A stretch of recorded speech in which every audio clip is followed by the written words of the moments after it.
This channel supports Extra Life in its efforts to raise money for the Children's Miracle Network. For more information about how to donate and join in their efforts, go to the link displayed here. Extra Life. Play games, heal kids. What up, everybody? This your boy Black Magus, and just cutting this video right before bed, so probably won't go up until the next day, but wanted to get this commentary out because an issue that I've dealt with on YouTube came up with another content creator I know, BigFry. He had a bit of trouble.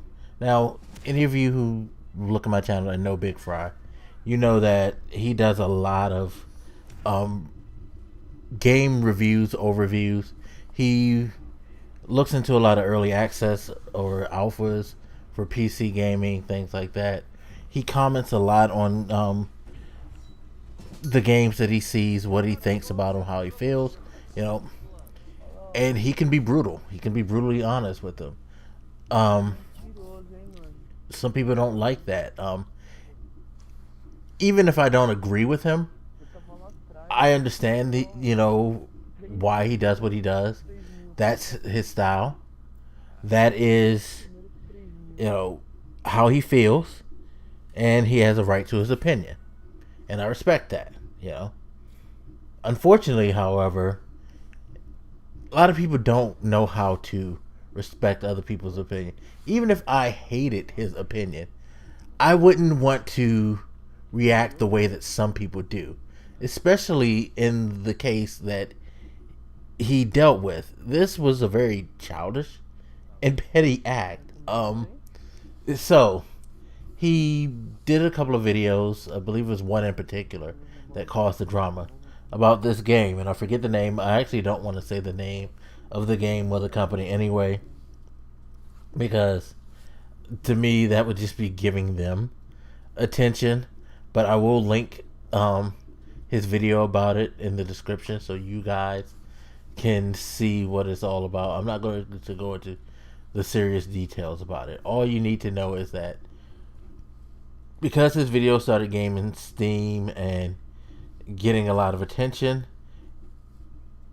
the company decided we can't let his opinion be out there. Basically, wasn't a positive opinion about their content, so they decided to give him a copyright strike.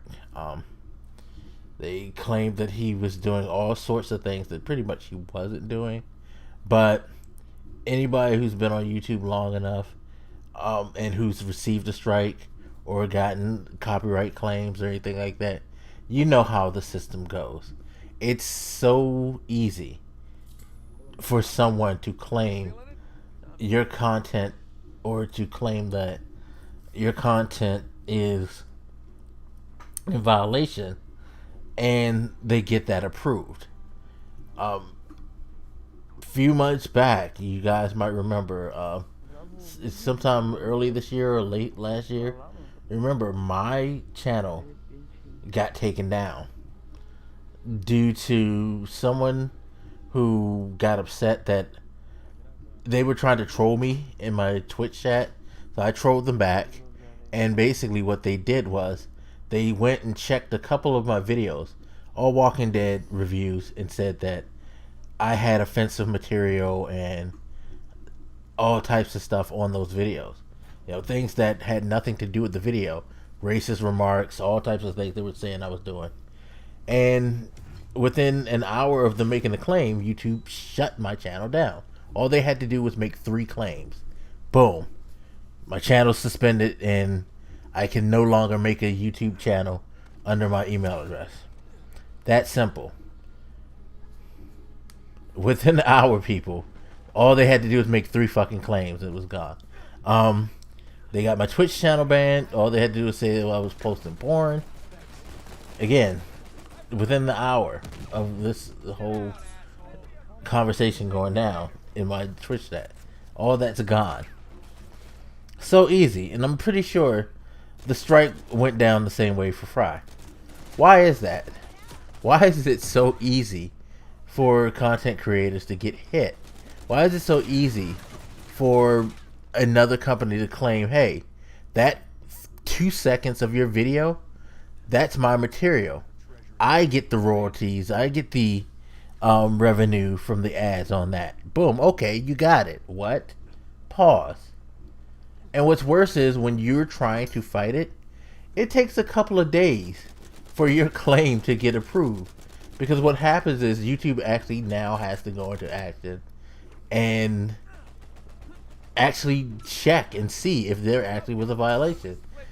Now, I say this without knowing exactly how the process goes, but you have to imagine this is what it's like, because why is it so easy for a company to quickly drop a bomb on you, but you have to go through the measures of writing and giving details and giving a brief and all this, and then waiting for a more extended period of time than it takes for your material to get like hit? It's ridiculous. And I would have thought that, you know, with some of the recent announcements, I didn't read them because I tend not to read the things that YouTube put up anymore, because I just feel like it's all bullshit. And I guess I was proven right with BigFry, because he got hit so easily, and they had no real legitimate reason to hit him, but YouTube let it go. They let it slide. And it's sad. He had to go through so many measures to ensure that they take that claim off. And he got it taken off, but he had to work hard. People making the claims don't.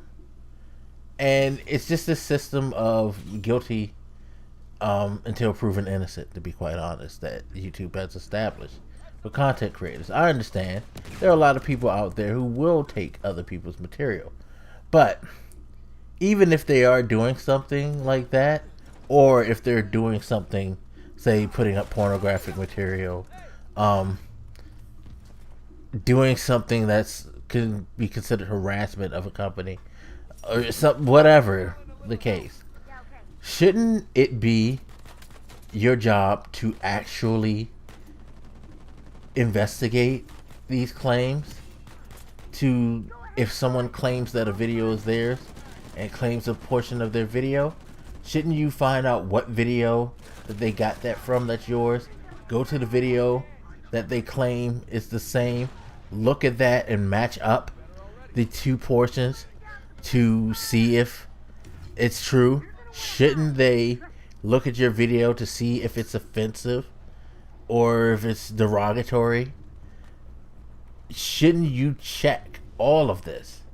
And it's funny because I've had videos where I've had pictures of, like, you know, nothing extreme, but I've had, say, a picture of a girl in lingerie.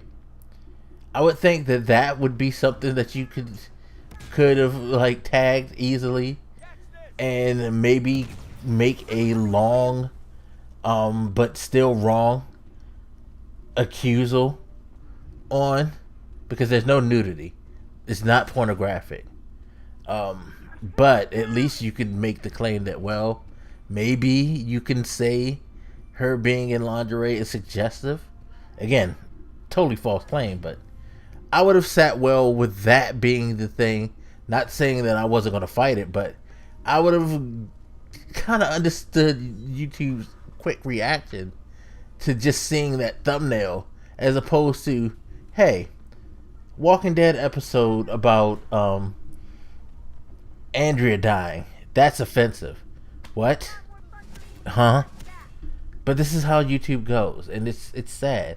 And I felt really bad for Fry, so I'm glad that he got his strike taken off. But sadly, he's not the only person. I'm not the only person. And there's probably hundreds of thousands more coming down the line, beyond all of us who's actually experienced this stuff, that are going to get fucked over by this system that YouTube's developed. And it's not right. YouTube needs to really seriously address things and make it a system where I don't care how big the person who's making the claim is. I don't care how small the person is who's getting the claim put on. everybody, from the Total Biscuits to Johnny No Name, on both sides of the fence, should have to go through the same type of scrutiny.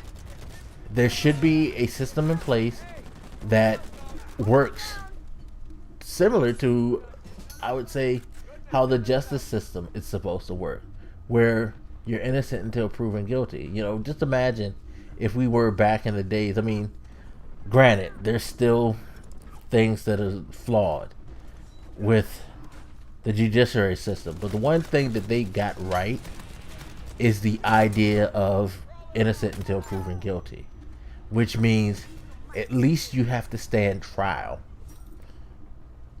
Whether it's a farce or not, you have to stand trial. They have to go through the motions of making investigations and claiming and even seeing if it's worth looking at. YouTube doesn't do that, and that's one of the biggest flaws. They make it so easy for people to troll like me, for companies to bully like they did Fry, for just anybody who feels the need to take someone's ad revenue to do so by putting on a copyright claim with only a second as their fucking how are you gonna let somebody just use a second to describe what they feel is stolen? It's ridiculous. But that's the way the system is. And Twitch, yeah, they got their issues too. I will say Twitch is getting better faster, but at the end of the day, there needs to be a real serious standing system so that both sides can be protected equally. It should not be a system that leans heavily towards one, or that is so flawed that it can get fucked over and be used to fuck over other people. It needs to all change. It needs to all get better. These companies like Twitch and YouTube are big companies, and they have the resources to do so. It's kind of time to act like you are these like big companies and do the right thing, or at least try to. Because to be honest, hitting the content creators hurts them. You would think that they would want to be a lot more vigilant towards false claims and try to make sure that when people are, getting hit, that they are getting hit properly, because that affects your ad revenue. Taking down the channel, suspending them, giving them restrictions and things like that. You mess with their content, you're messing with their opportunity to draw in views that can be, vital to your ad revenue. It works. You would think that they would be more smarter, but they're not. And it's sad. It's very sad, but what are you gonna do? Just sorry, I had to get that long rant off my chest before I go to bed. Anyway, as always, you guys hit me up. Let me know what you think, and I'll holler at you later. This your boy Black Makers, and I'm out. Deuces.